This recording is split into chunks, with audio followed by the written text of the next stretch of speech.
Hello વિદ્યાર્થી મિત્રો, welcome to Shahmeen education. તો આ વિડીયોમાં આપણે ધોરણ 4 પર્યાવરણ તેનું પ્રકરણ છે 19 સાથે જમીએ તેના વિશે જોઈશું। તો ચલો વિડીયોને સ્ટાર્ટ કરીએ।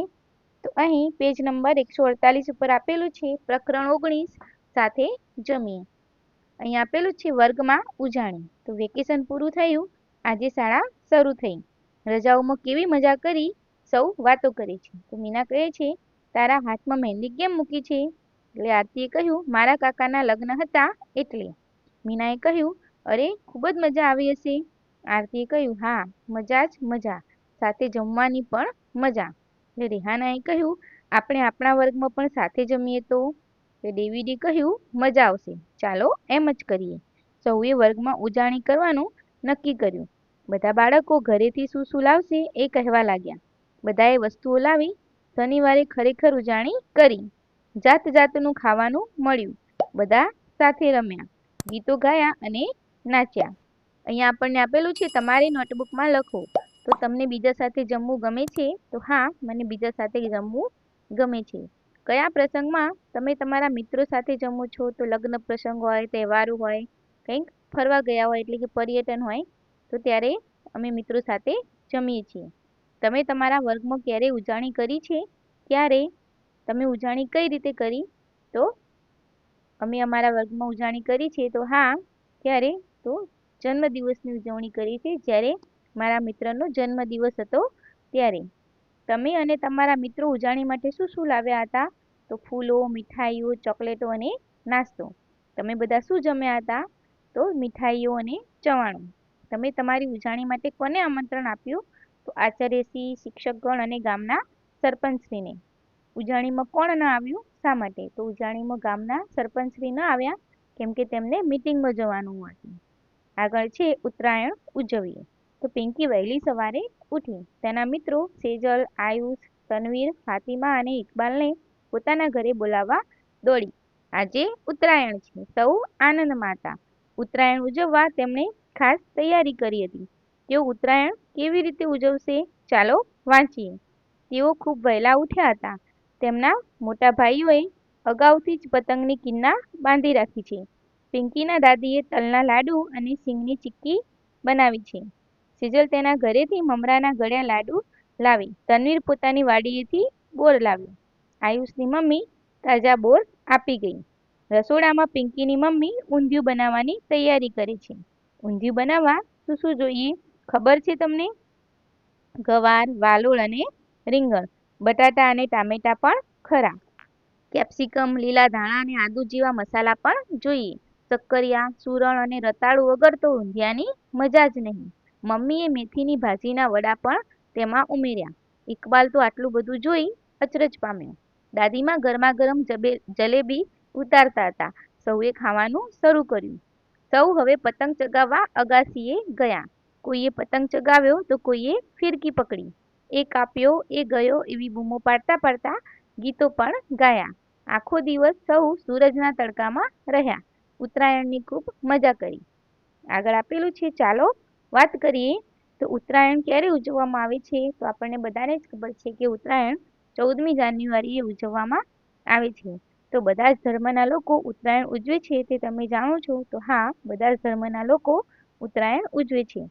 ચીક્કી અને તલના લાડુ કેવી રીતે બને છે? તો ગોળ અને પાણીને ગરમ કરીને તેમાં સિંગ કે તલ નાખી ઘટ્ટ કરી થાળીમાં પાથરવામાં આવે છે। એના રીતે બનાવવામાં આવે છે। તો તમારા ઘરે ઊંધિયું ઘરે બનાવો છો કે બહારથી લાવો છો? તો મારા મમ્મી ઘરે બનાવે છે। ઊંધિયું બનાવવા અગાઉથી શું શું તૈયારી કરવી પડે? તો શાકભાજીની ખરીદી કરીને સમારીને રાખવી પડે। આગળ આપણને આપેલું છે, શોધી કાઢો અને કહો, ગામમાં કેટલા લોકોએ ઉત્તરાયણના દિવસે ઊંધિયું બનાવ્યું હશે? અનુમાન કરો। તો આશરે ગામના 50%થી વધુ લોકોએ ઊંધિયું બનાવ્યું હશે।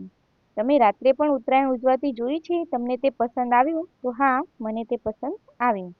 તમારા મિત્રો કયા કયા તહેવાર ઉજવે છે? તો દિવાળી, હોળી, ઈદ, ઉત્તરાયણ, રક્ષાબંધન વગેરે।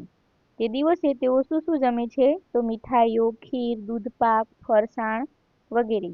તહેવાર માટે ખાસ પ્રકારનો ખોરાક કોણ બનાવે છે? તો કંદોઈ ફરસાણવાળા ગૃહિણીઓ। તમે અમુક તહેવારોમાં ખાસ પ્રકારના કે રંગના કપડાં પહેરો છો? તો હા. ઉત્તરાયણ બીજા કયા નામથી ઓળખાય છે? તો ઉત્તરાયણ મકર સંક્રાંતિ તરીકે પણ ઓળખાય છે. મધ્યાહન ભોજન કે મિડ ડે મીલ. બપોરનો 1:30 વાગ્યો છે. મેદાનમાંથી રસોઈની સુગંધ આવે છે. પેટમાં ગુડગુડ થાય છે. ભૂખને કારણે ભણવામાં પણ ધ્યાન નથી. ટન ટન ટન ઘંટ વાગ્યો. બધા બાળકો હાથ ધોવા દોડ્યા. હાથ ધોયા પછી અમે હરોળમાં જમવા બેઠા. શાળામાંથી જ દરેકને થાળી અપાઈ. જમતા પહેલા અમે બધાએ સાથે ગયું. સાથે રમીએ, સાથે જમીએ, સાથે કરીએ સારા કામ. કાયમ રહેજો આપણી સાથે, ઘટ વસતા શ્રી ભગવાન. તો આજે જમવામાં ચણા ચાટ, થેપલા અને સૂકી ભાજી છે. ગઈકાલે અમે સુખડી અને વેજીટેબલ ખીચડી જમ્યા હતા. શાળાના રસોડાની બહાર રોજના ભોજનની યાદી મૂકેલી છે. તે અમને અઠવાડિયાના જુદા જુદા દિવસે શું મળશે તે બતાવે છે. જ્યારે અમને તિથિ ભોજનમાં મીઠાઈઓ મળે ત્યારે ખૂબ જ મજા પડી. શાળામાં મધ્યાહન ભોજન સમયની એક બીજી રસપ્રદ વાત છે. દરરોજ હરોળમાં અમે અમારી જગ્યા બદલીએ અને એક નવા બાળક સાથે બેસીએ. મને તે ગમે છે કારણ કે હું નવા બાળકોને મળું છું અને નવા મિત્રો બનાવું છું. અમારા શિક્ષક કાળજી રાખે છે કે બધાને તાજું અને ગરમ ભોજન મળે. વાલીઓ પણ તિથિ ભોજન આપી તેમાં મદદ કરે છે. હવે બધી વસ્તુઓ સારી છે. અમે તાજું, ગરમ અને પકવેલું ભોજન સાથે જમીએ છીએ. બધા બાળકો ભોજન પૂરું કરે અને તેનો બગાડ ન થાય તેની અમે કાળજી રાખીએ છીએ.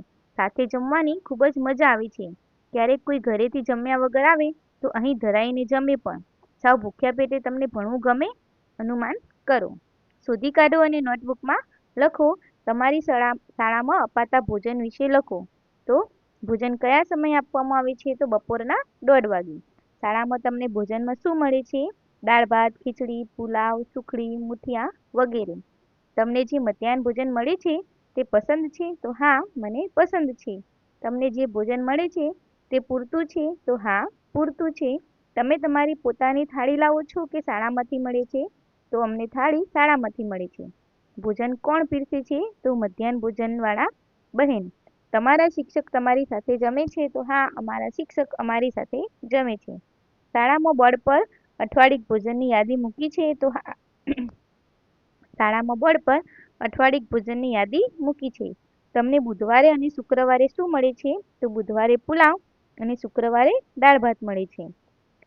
જો તમને તમારી શાળાના ભોજનની યાદીમાં ફેરફાર કરવાનું કહેવામાં આવે તો તમે શું બદલવા માંગો છો?